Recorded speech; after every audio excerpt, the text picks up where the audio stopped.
त्याचबरोबर मंचावर उपस्थित असणारे आप्पासाहेब कुडेकरजी, स्वराज्य पक्षाचे सरचिटणीस डॉक्टर धनंजयजी जाधव, त्याचबरोबर मंचावर उपस्थित असणारे आमचे दीपक भाई केदार, बीडच्या महाशक्ती परिवर्तनचे उमेदवार कुंडलिक बापू खांडे, प्रहारचे आमचे तालुका अध्यक्ष अर्जुन,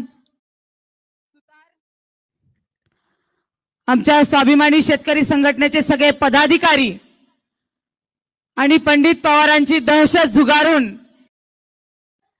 माझ्या समोर उभा असलेला उमेदवार हा एका राजवाड्यामध्ये राहणार आहे आणि दुसरीकडे मी एका सामान्य शेतकऱ्याची मुलगी आहे। परंतु आजपर्यंत मी जे लढले, जे मी इथपर्यंत आले, या कारखानदारांच्या, या प्रस्थापितांच्या नजरेत घालून त्यांना प्रश्न विचारण्याची ताकद या पूजा मोरेने ठेवली आणि म्हणून आज पूजा मोरे या ठिकाणी उभी आहे। राजे मी या निमित्ताने तुम्हाला शब्द देते की माझ्या आयुष्यामध्ये विस्थापितांचं नेतृत्व करत असताना मी अनेक वेळा संघर्ष केला, अनेक वेळा मला अपमान सुद्धा सहन करावा लागला, पण हा विस्थापितांचा आवाज घेऊन मी निघालेली राजे। मी आयुष्यभर या प्रस्थापितांसमोर झुकणार नाही, मारलं तरी त्यांच्यासमोर वाकणार नाही आणि बलिदान द्यायची वेळ पडली तरी त्यांच्या समोर मागे हटणार नाही, कारण की माझ्या समोर छत्रपती संभाजी राजेंचा आशीर्वाद आहे। राजे मी 7-8 वर्षापासून या मतदारसंघामध्ये फिरतेय, प्रचंड दुःख या भागातल्या लोकांचं मी पाहतेय राजे। मला कधी कधी सांगू सुद्धा वाटत नाही राजे, आमच्या भावांचं दुःख आहे। आज प्रत्येक गावामध्ये जर गेलो राजे तर आज 30-30, 40-40 वर्ष 30-30, 40-40 मुलं आज बिना लग्नाची आहेत, त्यांच्या आई वडिलांना झोप सुद्धा लागत नाही। अरे राजे, या मुलांची लेकरं लग्न का होत नाही याचं कारण जर आपण विचारलं तर एखादा देव कोपला म्हणून या मुलांची लग्न होत नाहीत, एखादा शनी लागला म्हणून या देवाची या पोरांची लग्न होत नाहीत। पण खऱ्या अर्थानं आमच्या कापसाला आणि सोयाबीनला त्या ठिकाणी भाव भेटत नाही आणि म्हणून आमच्या गावगाड्यातल्या शेतकऱ्यांच्या पोरांची लग्न होत नाही। ही दुर्दैवी परिस्थिती मी उघड्या डोळ्यानं पाहते राजे। पण या ठिकाणाहून मी पण करते की राजे, विधानसभेची निवडणूक लढवल्यानंतर 23 तारखेला हा मतदार ज्यावेळेस मला विजयी करेल त्यावेळेस माझ्या अंगावर मी गुलाल घेणार नाही। मी इथून गेवराईतून निघेल, मुंबईमध्ये जाईल आणि मुंबईमध्ये त्या सरकारला ठणकावून सांगेल की माझ्या शेतकऱ्याच्या कापसाला 14,000 रुपयाचा भाव आणि सोयाबीनला 10,000 रुपयाचा भाव मिळाला पाहिजे आणि तिथून मुंबईमधून आल्यानंतरच गुलाल अंगावर घेईल। हा शब्द राजे मी या निमित्तानं तुम्हाला देते। राजे, मला आमदार कशासाठी व्हायचंय? अनेक जण म्हणतात की मुलीचं वय खूप कमी आहे। या महाराष्ट्राला RR पाटलांचं पोरगं रोहितदादा पाटील उभा राहिले म्हणून कौतुक वाटतं, रोहितदादा पवार महाराष्ट्राचे 32व्या वर्षी मुख्यमंत्री झाले म्हणून कौतुक वाटतं। पण राजे, सामान्य शेतकऱ्याच्या पोरीला विधानसभेच्या निवडणुकीमध्ये लढणं आणि उभा राहणं ही सुद्धा कौतुकाची गोष्ट असायला पाहिजे राजे। आज मला आमदार कशासाठी व्हायचंय राजे? या गेवराई तालुक्यामध्ये भौगोलिक वातावरण खूप सुंदर आहे राजे। माझा ज्या भागामध्ये जन्म झाला आणि माझी कुर्मभूमी असणारी हे गेवराई तालुका, एकीकडे सिंधफणा नदी आहे आणि दुसरीकडे आमची गोदावरी नदी आहे आणि ह्या दोन्हीमध्ये वसणारा हा माझा तालुका आहे राजे। आज जर बघितलं या तालुक्याने जर चांगलं नियोजन केलं, पाण्याचं चांगलं नियोजन झालं तर माझा गेवराई तालुका हा प्रति पंजाब होऊ शकतो।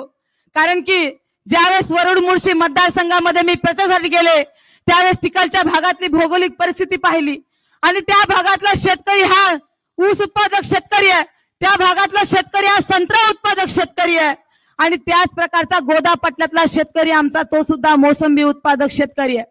प्रचाराच्या निमित्तानं ताजू शेठ नावाच्या एका प्रकल्पाच्या मालकाकडे मी गेले आणि त्यावेळेस तो प्रकल्प पाहिला आणि त्या प्रकल्पामध्ये मी पाहिल्यानंतर मला कळलं की एखादा ऊस उत्पादक शेतकऱ्याचा प्रकल्प जर उभा केला, संत्रा उत्पादकांचा जर प्रकल्प उभा केला तर त्या ठिकाणी 10-10 हजार महिलांना त्या ठिकाणी काम भेटू शकतं।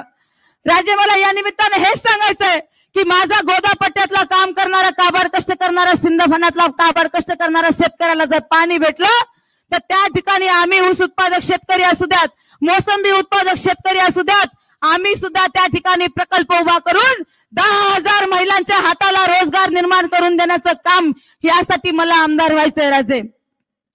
एवढंच नाही राजे, तर मला आमदार कशासाठी व्हायचंय? आमच्या भागातला स्पर्धा परीक्षेचा अभ्यास करणारा विद्यार्थी, आज गावामध्ये लाईट नसते, गावामध्ये अभ्यासिका नसते, आई वडील गावामध्ये राहतात आणि ह्या मुलांना म्हटलं पुण्या मुंबईला शिक्षण करावं लागतं, वडापाव खाऊन जगावं लागतं. परंतु या मुलांना सुद्धा त्या ठिकाणी सोयी सुविधा भेटल्या पाहिजेत. पेपर फुटीच्या प्रकरणामुळे अनेक विद्यार्थ्यांचं आयुष्याचं नुकसान होत आहे, त्यांचे प्रश्न सभागृहामध्ये मांडले गेले पाहिजेत. त्यासाठी राजे मला आमदार व्हायचंय. राजे मला आमदार कशासाठी व्हायचंय? माझ्या भागातल्या तरुणांना आज हाताला नोकरी नाही, हाताला काम नाही, त्या तरुणांच्या हाताला काम भेटलं पाहिजे. आणि त्या भूमिपुत्रांना या गेवराई तालुक्यामध्ये आणि माजलगावची MIDC इथून 20 किलोमीटरवर आहे, त्या माजलगावमध्ये सुद्धा आमच्या तरुणांच्या हाताला काम भेटलं पाहिजे. यासाठी राजे आम्हाला आमदार व्हायचंय. राजे आम्हाला आमदार कशासाठी व्हायचंय? आज मतदारसंघातल्या जिल्हा परिषदच्या शाळा जर बघितल्या तर त्याला आज बाकडे बसायला नाहीत, त्याला दरवाजे नाहीत, त्याला खुर्च्या नाहीत. माझी इच्छा आहे, जर मी आमदार झाले आणि मला विश्वास आहे की आज लोक जरी या ठिकाणी बसलेले कमी असतील तरी या दहशतही मिटवण्यासाठी गावगाड्यामध्ये बसलेला आणि मोबाईल वरून पाहणारा माझ्या मतदारसंघातील मतदार यांना मला आवर्जून सांगायचंय की जर मी मतदार झाले तर जिल्हा परिषद शिकणारा, शाळेत शिकणारा विद्यार्थी सुद्धा त्या शाळेमध्ये बसून कलेक्टर होण्याचं स्वप्न पाहू शकला पाहिजे. यासाठी मला राजे आमदार व्हायचंय. एवढंच नाही राजे, तर आमच्या तालुक्यातल्या महिला सुरक्षित नाही. या गेवराई तालुक्याचा महिलांच्या बाबतीतला इतिहास फार वाईट आहे राजे. या तालुक्यामध्ये 7 वाजेच्या नंतर महिला रस्त्यावर आम्हाला दिसत नाही. माझी इच्छा आहे, मी जशी वाघिणी सारखी महाराष्ट्रामध्ये वागते तसे माझ्या गेवराई विधानसभा मतदारसंघातली प्रत्येक महिला या मतदारसंघामध्ये वाघिणी सारखी जगली पाहिजे आणि वागली पाहिजे. यासाठी राजे मला आमदार व्हायचंय. एवढंच नाही राजे, परवाच्या दिवशी मी सिरसदेवी मध्ये प्रचार करत होते आणि प्रचाराच्या निमित्तानं प्रत्येक व्यापाऱ्याच्या भेटी घेत होते. आणि त्या दिवशी मी व्यापाऱ्यांच्या भेटी घेत असताना 3-4 दुकानात असल्यानंतर 10-15 दुकानातला मालक अक्षरशः दुकान सोडून जात होता आणि त्या दुकानात असलेला 25-15 लाखाचा माल तो उघड्यावर टाकून जात होता, गल्ल्यावर उठून जात होता. मी बघत होते, मी व्यापाऱ्यांच्या भेटी घ्यायला येते आणि व्यापारी दुकानात का बसत नाहीये. आणि त्यावेळेस मला कळालं की या पंडित पवारांच्या दहशतीमुळे, प्रस्थापितांच्या दहशतीमुळे व्यापारी आपला गल्ला मोकळा सोडून, आपला माल मोकळा सोडून कुठेतरी दडत होते. एवढी काय दहशत राजे प्रस्थापितांची? खऱ्या अर्थानं ही पवार पंडितांची आणि प्रस्थापितांची दहशत मोडीत काढण्यासाठी राजे मला आमदार व्हायचंय. एवढंच नाही राजे, तर आज शेतकऱ्यांच्या प्रचंड आत्महत्या होतात राजे. मी एक शेतकऱ्याची मुलगी आहे आणि त्या वेदना मला समजतात. आणि मी नेहमी माझ्या भाषणामध्ये सांगते की महाराष्ट्रामध्ये वावर करत असताना मला एक शेतकऱ्याची आत्महत्या अत्यंत काळजाला लागलेली आहे आणि ती म्हणजे मराठवाड्याची लेकबाळ म्हणून लातूर जिल्ह्यामध्ये मोहिनी भिसे नावाची एक शेतकऱ्याची मुलगी. ती मोहिनी भिसे नावाची एक शेतकऱ्याची मुलगी अशीच लग्नाला आलेली होती आणि लग्नाला आलेली असताना तो मुलगा तिला पाहायला आला आणि पाहायला आल्यानंतर मुलानं मुलीला पसंत केलं. जाता जाता मुलाच्या मामानं मुलीच्या बापाकडे हुंड्यासाठी मागणी केली. त्या बापाकडे हुंड्यासाठी पैसे नव्हते, त्या बापाकडे लग्नासाठी पैसे नव्हते. अशा परिस्थितीमध्ये आपल्या मुलीचं लग्न कसं करायचं हा एकमेव प्रश्न त्या गरीब बापाला पडलेला होता. बाप सकाळी उठायचा, उंबरठे झिजवायचा आणि लोकांकडे पैसे मागायचा, पण कोणता सावकार त्या गरीब बापाला पैसे द्यायला तयार नव्हता. हे आपल्या बापाचं दुःख मोहिनी भिसे नावाची शेतकऱ्याची पोरगी उघड्या डोळ्यानं पाहत होती. तिला ते दुःख सहन होत नव्हतं. जेव्हा दुसऱ्या दिवशी माय बाप शेतामध्ये गेले त्यावेळेस त्या मोहिनी भिसेनं एक चिठ्ठी लिहिली आणि त्या चिठ्ठीमध्ये काय लिहिलं बांधवांनो?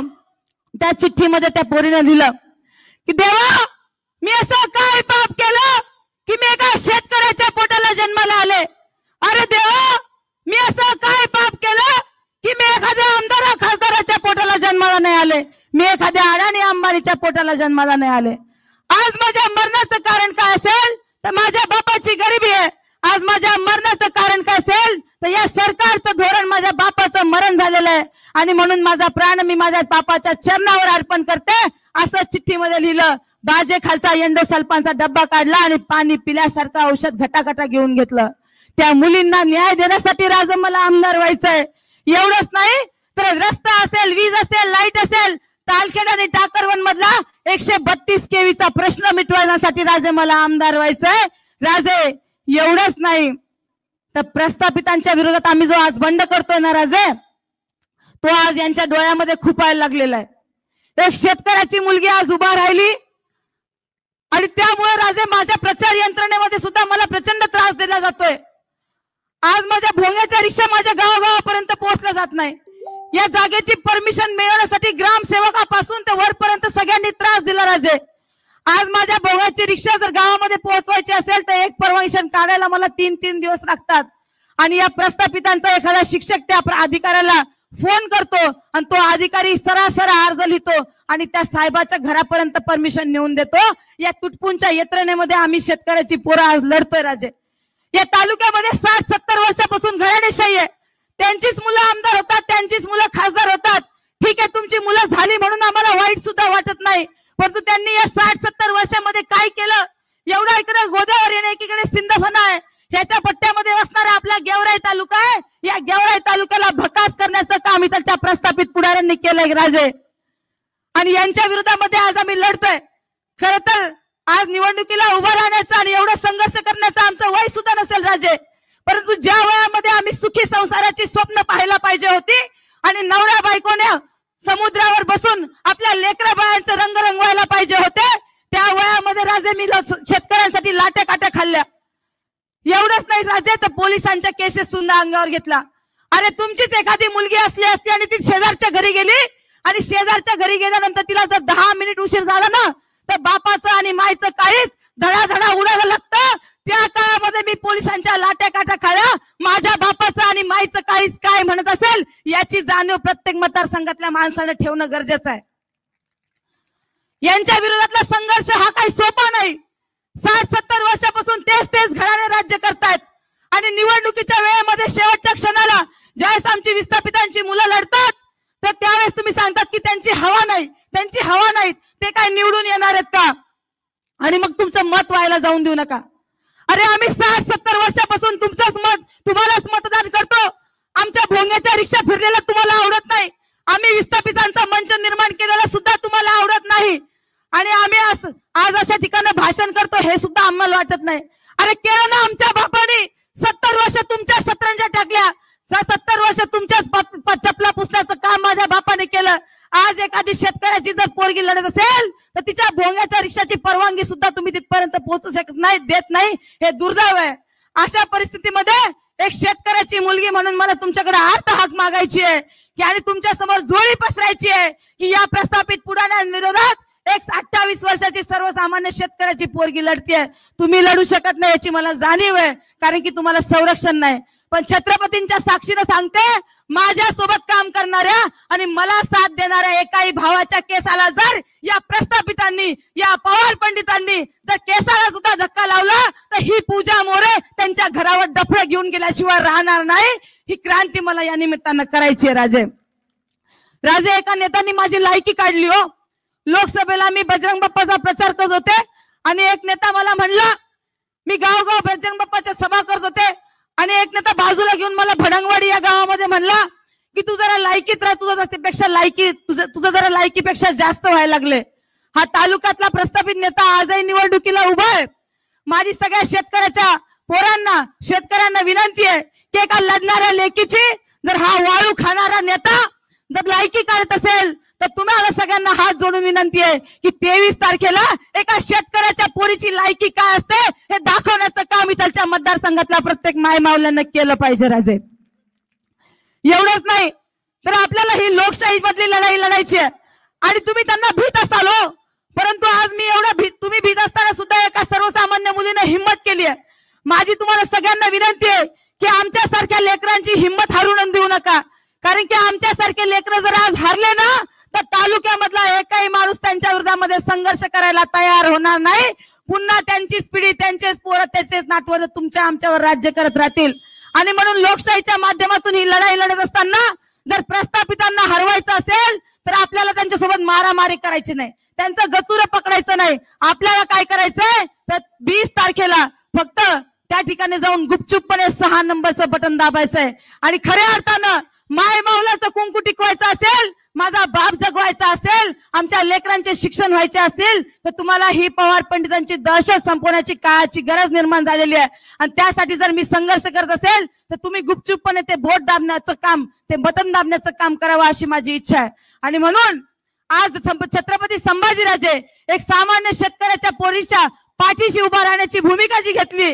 राजे, या निवडणुकीच्या निमित्तानं मी तुम्हाला एकच सांगेल की छत्रपतींचा आशीर्वाद जर सोबत असेल तर तुम्ही म्हणाल आमदारकीच काय, कोणतीही निवडणूक लढवायला आम्ही मागे पुढे पाहणार नाही. कारण की हा गेवराई विधानसभा मतदारसंघ असा आहे राजे की ज्याच्या गावामध्ये ज्याच्या मागे गावामध्ये सगळ्यात जास्त गर्दी असती, मतदान पेटी फुटल्यानंतर त्याला मतदानच झालेलं नसतं, अशी परिस्थिती गेवराई तालुक्यातली आहे.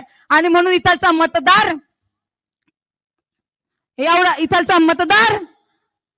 मतदार खंबीरपणे पाठीमागे माझ्यावर उभा राहण्याची भूमिका घेईल. आणि मनोज दादा जरांगे पाटलांना सुद्धा मला या मंचावरून आवाहन करायचंय की दादा, तुम्ही अनेक वेळेस म्हणलात की शेतकऱ्याची पोरं सभागृहामध्ये गेली पाहिजे, आपल्या शेतकऱ्यांचा आवाज त्या ठिकाणी गेला पाहिजे. अरे आमचं आयुष्य बघा, आम्ही कधी वाळू खाल्ली नाही, आम्ही कधी गिट्टी खाल्ली नाही, उलट आम्ही शेतकऱ्यासाठी लाट्या काट्या खात आलेलो आहे. आणि अशी पोरं प्रस्थापितांच्या विरोधामध्ये संघर्ष करायला पुढे येत असतील तर मनोज दादा जरांगे पाटील, तुम्ही सुद्धा आमच्यासारख्या पोरांच्या पाठीमागे खंबीरपणे उभा राहण्याची भूमिका तुम्हाला घ्यावी लागेल. तरच या प्रस्थापितांचं वाटोळ झाल्याशिवाय राहणार नाही, नाहीतर पुन्हा हे प्रस्थापित नेते आमच्या मानगुटीवर बसल्याशिवाय राहणार नाही. एवढं बोलते आणि पुन्हा एकदा तुमची लेखबाळ म्हणून तुमच्या समोर या ठिकाणी झोळी पसरून तुमच्या समोर मतांचा जोगवा मागते. आणि माझं 6 नंबरचं जे बटन आहे, पेनाची नीब, या बटनावर निकल करा आणि एका लेकी बाईची झोळी 20 तारखेला भरघोस मतांनी भरा अशी विनंती करते आणि इथं थांबते. जय जवान जय किसान. आदरणीय संभाजीराजांना आपल्याला सगळ्यांना ऐकायचं आहे. चातकानं आकाशातून पडणाऱ्या पावसाच्या थेंबाला टिपण्यासाठी जसं आतुर व्हावं, तसं आपल्या राजाचा शब्द टिपण्यासाठी आपण सर्वजण आतुर आहेत. मी यानंतर अधिकचा वेळ घेत नाही, आपण जोरदार टाळ्याने आपल्या राजाला निमंत्रित करूयात. आदरणीय संभाजीराजे छत्रपती. स्वराज्य पक्ष प्रमुख छत्रपती संभाजीराजे यांचा, छत्रपती संभाजीराजे यांचा, छत्रपती संभाजीराजे तुम आगे बढ़ो, छत्रपती संभाजीराजे तुम आगे बढ़ो, हम तुम्हारे साथ है. धन्यवाद.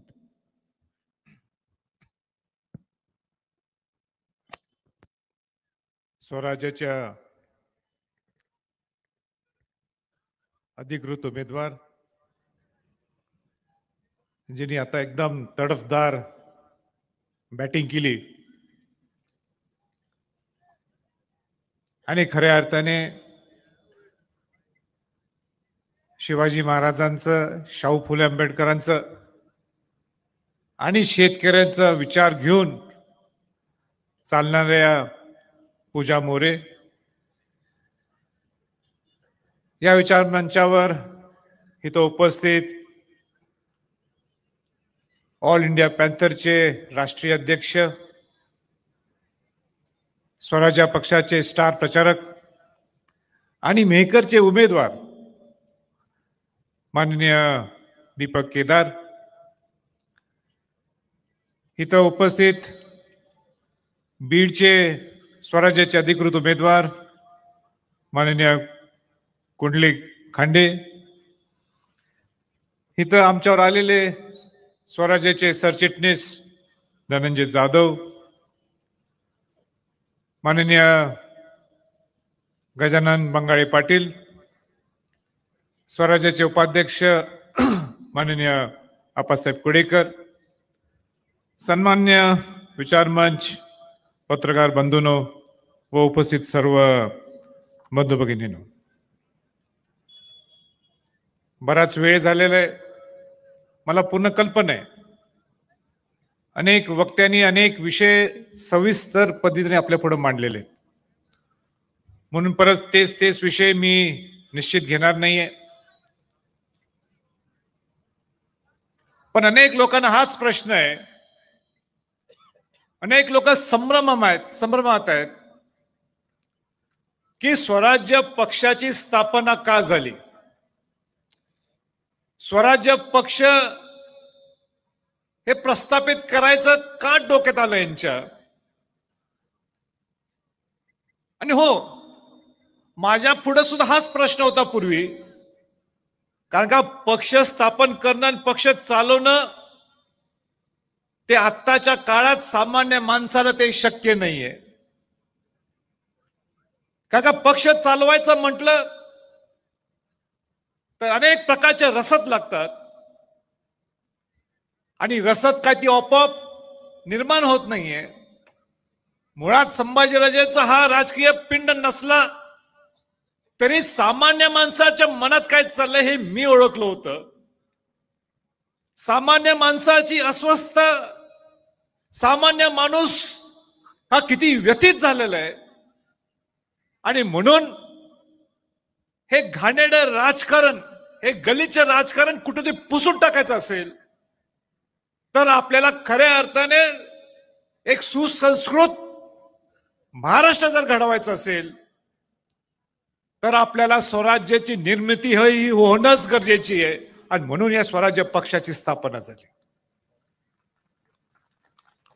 या 75 वर्षात जर आपण जर पाहिलं तर इतकं गलिच्छ वातावरण, इतकं गलिच्छ राजकारण केव्हाच महाराष्ट्राने पाहिलं नाही. कोण कुठल्या पक्षात आहे आणि उद्या कुठल्या पक्षात जाणार ह्याची सुद्धा आपल्याला कल्पना नसते. 2-2 शिवसेना, 2-2 राष्ट्रवादी, हा काय प्रकार आहे. मी अमेरिकेत गेलो होतो एक 8-9 महिन्याच्या अगोदर आणि तिथल्या भारतीय अमेरिकननी मला विचारलं, राजा आम्हाला शिवराज्याभिषेक सोहळ्यासाठी तुम्हाला बोलवलं 350 वेळा, त्याच्याबद्दल आपण नंतर बोलू, पण आम्हाला जरा सांगा हे महाराष्ट्रात हे काय चाललंय, काय राजकारण आहे. आम्हाला हे राजकारण अमेरिकेत बसून, आम्ही भारतीय असून महाराष्ट्र असून सुद्धा आम्हाला हे काय समजत नाही. मी सुद्धा गोंधळून गेलो, काही ना सांगायचं कसं, कशी सुरुवात करायची, कुठनं सुरुवात करायची. मग ते पवार साहेबांच्या माध्यमातून सुरुवात करायची का. ते पूर्वी काँग्रेसमध्ये होते, ते गेले त्यांनी राष्ट्रवादी पक्ष का स्थापन केला, का त्यांना सोनिया गांधी चालल्या नाहीत. किंबहुना काँग्रेस म्हणते आम्ही आयुष्यभर या शिवसेनेच्या बरोबर जाणार नाही, आणि आज काँग्रेस सुद्धा महाविकास आघाडीच्या मध्ये त्या शिवसेनेच्या बरोबर आहे, उद्धव ठाकरेंच्या.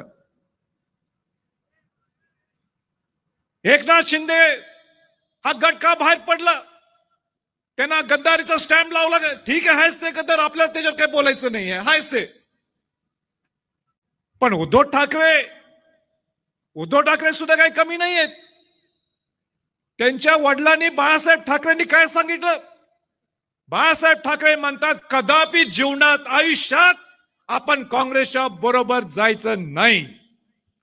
आणि उद्धव बाबा ठाकरेंनी काय केलं, महाविकास आघाडीत जाऊन युती तर त्यांची भाजपच्या बरोबर होती. भाजप तर सगळ्यात किती लबाड पक्ष तुम्हाला माहित आहे, आणि ह्यांच्यावर युती असताना निवडणूक लढवली आणि खुर्चीसाठी जमलं नाही म्हणून महाविकास आघाडीत उडी मारली. मग बाळासाहेब ठाकरेंनी जे सांगितलं होतं, जे निर्देश दिले होते, ज्या सूचना दिल्या होत्या, ते कुठे गेल्या. सगळं आपल्या सोयीनुसार आपल्या चालू आहे. आपली खुर्ची ही सगळ्यात महत्वाचं साधन आहे. ओ हे देवेंद्र फडणवीस काय बोलले, देवेंद्र फडणवीस म्हटले, कोणाला म्हटले, अजित पवारना म्हटले. अजित दादांना काय म्हटले, चिक्की पिसिंग म्हटलं. काय चिक्की पिसिंग, ते सोडून द्या. म्हणजे आम्ही सत्तेत आल्यानंतर काय करू, अजित पवारांचं चिक्की पिसिंग करू म्हटलं की नाही. मी नाही म्हणत, ते सोडा. त्यांचे सगळ्यात प्रमुख नेते नरेंद्र मोदी पंतप्रधान नरेंद्र मोदी काय म्हणतात, हे Pawar and company, Ajit Pawar and company 74,000 कोटीचा घोटाळा केल्याने सिंचन ह्याच्यात म्हटलं की नाही. बरोबर एक आठवड्यात अजित पवार हे महायुतीत गेले.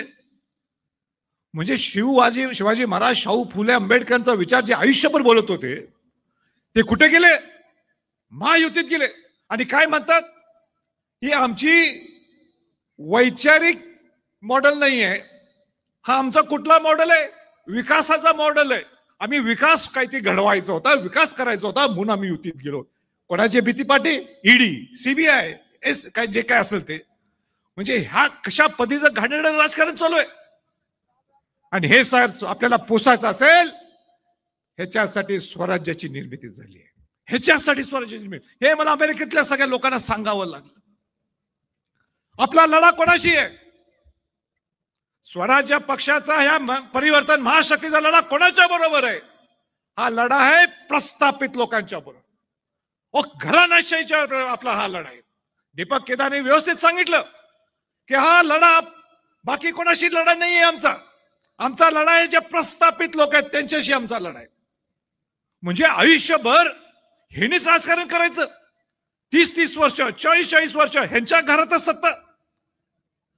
त्या गेवराईत नुसता पंडितांचा अधिकार आहे का? त्यांनीच आमदार व्हायचं? दुसऱ्यानी कोणी विचारच नाही करायचा? सामान्य माणसाने एक स्वप्न सुद्धा बघायचं नाही?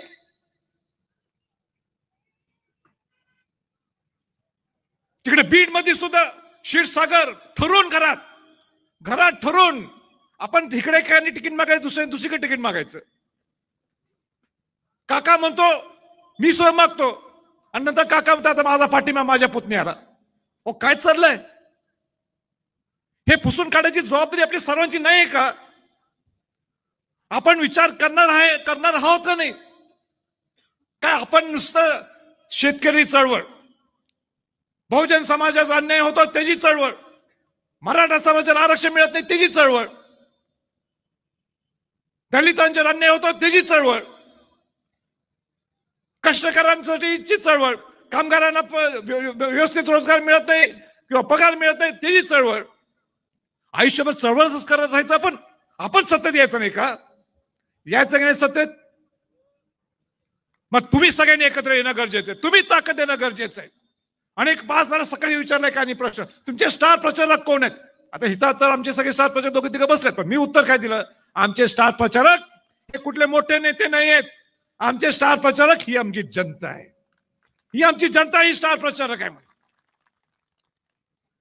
आणि भाषण काय हो यांचे? विकासावर काही बोलतच नाहीत.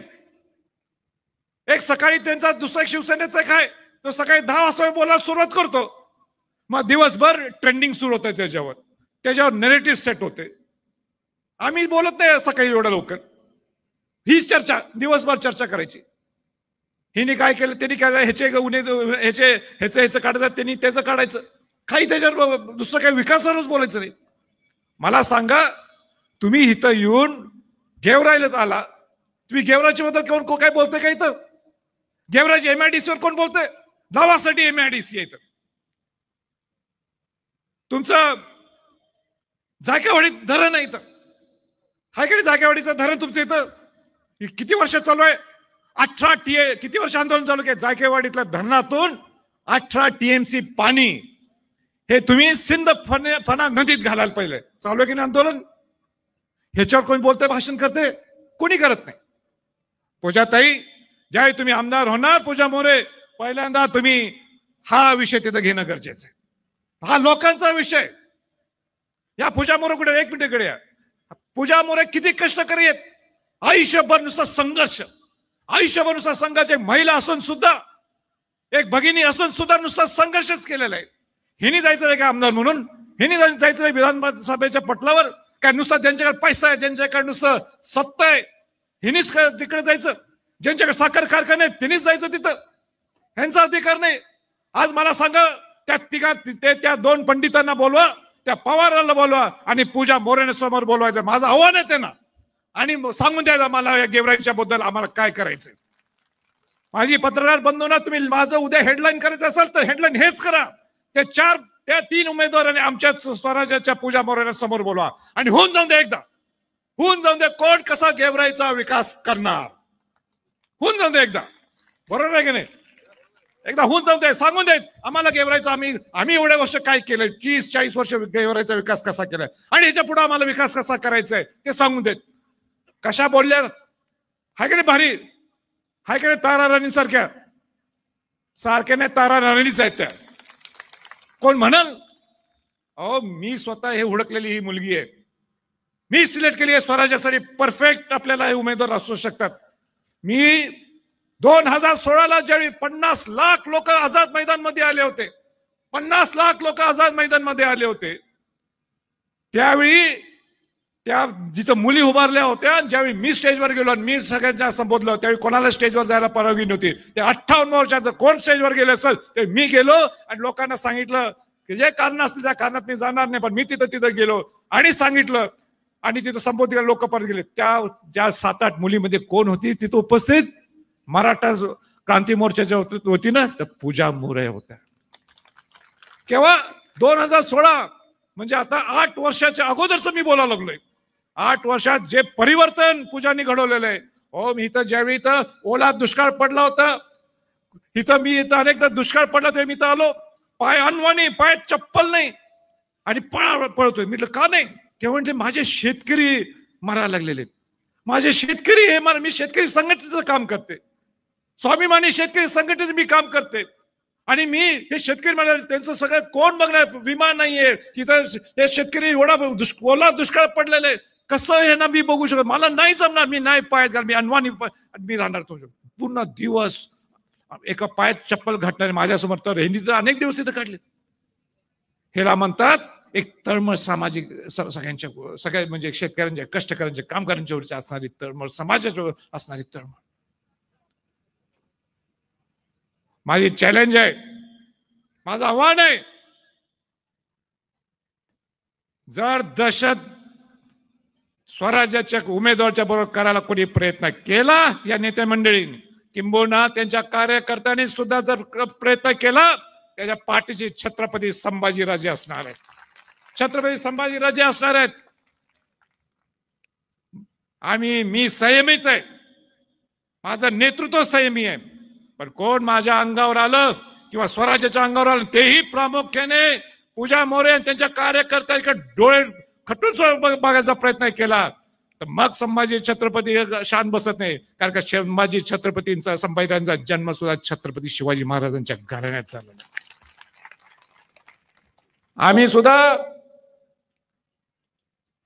दसऱ्यात हातात तलवार असते आमची, उगाच धरत नाही मी तलवार शोसाठी.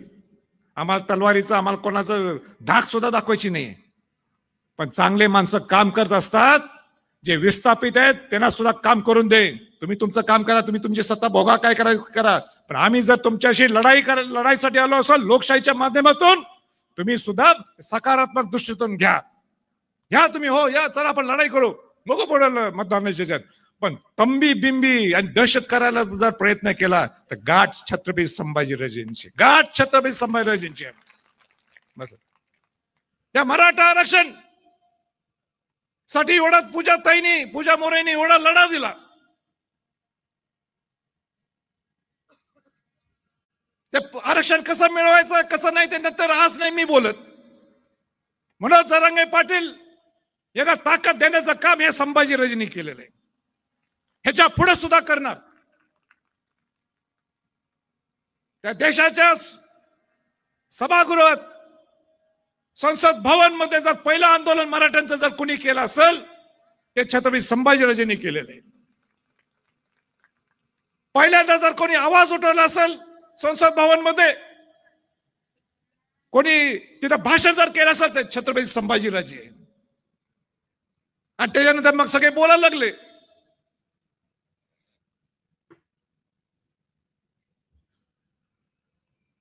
मला इतकंच सांगायचं आपल्याला की मनोज जरांगे पाटलांनी आता हा जो मुवमेंट चालू केलेली आहे त्याला पूर्ण स्वराज्य पक्ष हे सपोर्ट करते. आम्ही तुमच्या बरोबर आहोत हे मला सुद्धा सांगायचंय. अनेक त्यांनी सांगितलं की मनोज जरांगे पाटील आमच्यावर आले तर आणि आमची ताकद वाढेल. कोण म्हणते नाहीत आपल्या बरोबर? ते कोण म्हणते ते आपल्या बरोबर नाही? ते आपल्या बरोबरच आहेत. माझं त्यांचं नेहमी बोलणं चालू आहे, तुम्ही काही काळजी करू नका, काही काळजी करू नका, ते आपल्या बरोबरच आहेत. त्यांचा लढा सुद्धा विस्थापितांच्या बरोबर आहे, प्रस्थापितांच्या विरोधात आहे. मग संभाजीराजे काय बोलतात? तेच बोलतात की नाही? मीडिया आणि कोण बाकीचे नेते वेगळे वेगळे नेते रंगवत असतील, पण मला पूर्ण विश्वास आहे, मला पूर्ण खात्री आहे. मग त्यांच्या कुठल्या पद्धतीने त्यांना आपल्याला सहकार्य करायचं त्यांचं ते ठरवतील. म्हणून आपण आणि तुम्ही सर्वांनी कोणी काही काळजी करायची गरज नाही. आणि म्हणून जास्त वेळ काही न घेता, बराच वेळ झालेला आहे, परत 10 वाजता आपल्याला बंद करायचं. आपण बऱ्याच लांबनं इकडनं तिकडं सगळेजण आपण आला असाल आणि म्हणून मी आपला वेळ न घेता मी इतकं सांगतो, 20 तारखेला आपल्याला 6 नंबरवर आपलं चिन्ह आहे पेनाचं निब. या पेनाचं निब या चिन्हावर बटन दाबून मोठ्या मताधिकांनी त्यांना निवडून द्यावं, मी ही विनंती करतो. आणि इथं मी नुसत्या पूजा मोरे एकटे उमेदवार नाहीयेत, आपल्याकडं मेकर मधनं आमचे ऑल इंडिया पॅन्थरचे अध्यक्ष, राष्ट्रीय अध्यक्ष दीपक भाई केदार सुद्धा इथं उपस्थित आहेत. त्यांना सुद्धा तुम्ही तिकडं या पेनाच्या चिन्हावर, पेनाच्या निबावर तुम्ही मतदान करून त्यांना निवडून द्या. आपल्या बीडला सुद्धा कुंडलिक खांडे सुद्धा इथं उभा आहेत, त्यांना सुद्धा बटन दाबून पेनाच्या निबावर बटन दाबून मोठ्या मताधिकांनी निवडून द्यावं ही विनंती करतो. आपण सुद्धा इथं मोठ्या संख्येने इथं आपण आलात याबद्दल आपल्या सर्वांचा मी आभार व्यक्त करतो. उशीर झाला याबद्दल सर्वांची दिलगिरी करतो. केज मतदारसंघ जीवन गायकवाड उभा आहेत, त्यांना सुद्धा आपण निवडून द्यावं ही विनंती करतो आणि आपली सर्वांची रजा घेतो. जय हिंद, जय महाराष्ट्र.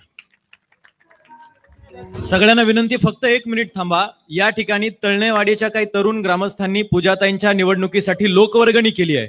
राजेंच्या उपस्थितीत पूजाताई त्याचा स्वीकार करतात. मी त्यांना विनंती करतो आणि ताबडतोब लगेचच टेक्निशियन्सला विनंती आहे, मगाशीशी राहिलेली आपली ती व्हिडिओ क्लिप आपण प्ले करा. समोरच्या स्क्रीनवरती आपली क्लिप आपण लगेच प्ले करा. आपल्याला विनंती आहे, सगळ्यांना विनंती आहे, राजेंच्या उपस्थितीत त्या लोकवर्गणीचा स्वीकार तळणेवाडीचे काही तरुण ग्रामस्थांच्या